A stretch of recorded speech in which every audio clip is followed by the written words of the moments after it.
L'info écho avec Capital.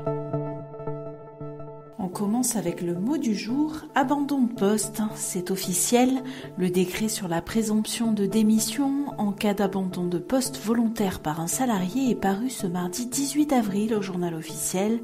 Concrètement, le salarié qui abandonne son poste et qui ne l'a pas repris 15 jours après une mise en demeure de l'employeur est désormais considéré comme démissionnaire, sauf raison exceptionnelle. Conséquence, il n'aura pas droit aux indemnités chômage. Les détails de cette mesure sont à retrouver sur capital.fr.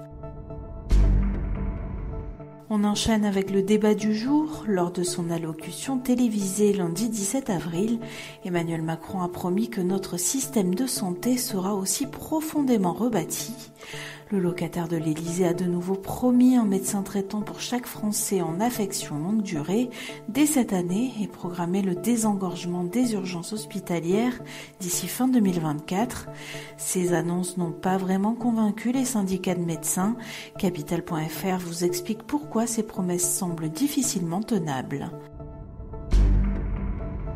On poursuit avec la question du jour. Pourquoi l'État va-t-il collecter les données de consommation de gaz et d'électricité d'1 million de foyers ?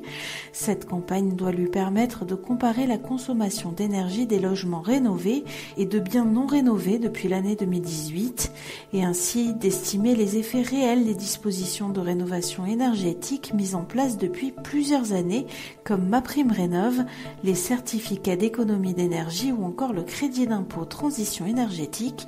Plus d'infos sur notre site.